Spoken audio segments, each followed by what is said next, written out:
विचारा लागले, बाळा काय झालं रडायला? बाबा बघा ना, तुमच्या गळ्यात कुणीतरी मेला सर्प टाकलाय, त्यांना असं सांगितलंय, पण काळजी करू नका, मी त्याला शाप दिलाय, तो तक्षक नावाचा नाग येईल, दंश करून त्याचा मृत्यू होईल असा शाप दिलाय.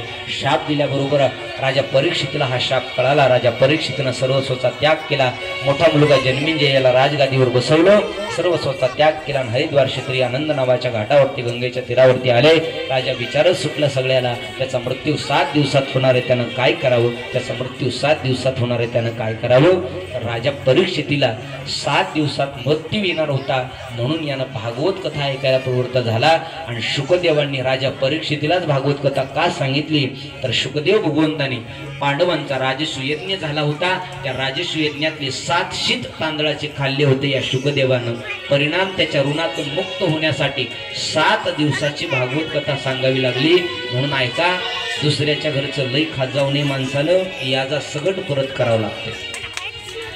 7 दिवस 7 टन तांदळाचे खाल्ले होते शुकदेवानं, म्हणून पांडवांचा नातू राजा परीक्षिती त्याला 7 दिवसाची भागवत कथा सांगावी लागली. एकदा जोरदार शमिक ऋषी शृंगी ऋषी राजा परीक्षिती झाले, एकदा जोरदार टाळ्या वाजवा त्यांच्यासाठी. आणि ज्यांनी बनवलेत ना असे आमचे प्रवीण महाराज देवकर, आपले जवळच गाव आहे, सुंदर महाराज ते पार्ट बनवतात. उद्यापासून आपल्याला रोज वेगवेगळे, या पावसामुळे 2 दिवस त्यांना आणलं नाही, पण आजपासून रोज आपल्याला एक पार्ट पाहायला मिळणार आहेत. म्हणून एकदा जोरदार त्यांच्यासाठी बी टाळ्या वाजवा. चला, आजची कथा याच ठिकाणी पूर्णविराम आहे. आरतीची तयारी करा. आरतीचे यजमान त्याच्या अगोदर आजचे अन्नदाते आहेत श्री बाबूराव नराप्पा काय सारखे सावळे,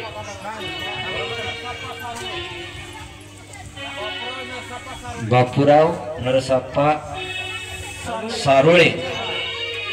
सलग 2 वर्ष झालं, 2च ना, 2 वर्षापासून महाप्रसादाचे हे पंगत घालतात. एकदा त्यांच्या नावाने जोरदार टाळ्या वाजवा. त्यांचं स्वागत या ठिकाणी होणार आहे. आणि तसेच त्यांचा नातू, त्याचाही जन्मदिवस आहे. निश्चितच या पवित्र कार्यामध्ये, या धर्म मंडपामध्ये काहीतरी पुण्य असतं. वाढदिवस सगळे साजरे करतात बघा, पण संतांच्या आशीर्वादानं, संतांनी सांगितलंय अकल्प आयुष्य व्हावी तया कुळा माझ्या सकळा हरीच्या दासा. म्हणून चिरंजीव शौर्य शिवाजी सारोळे याचा जन्मदिवस आहे, त्याचा वाढदिवस आहे. तर त्याचा वाढदिवसही इथं केक काप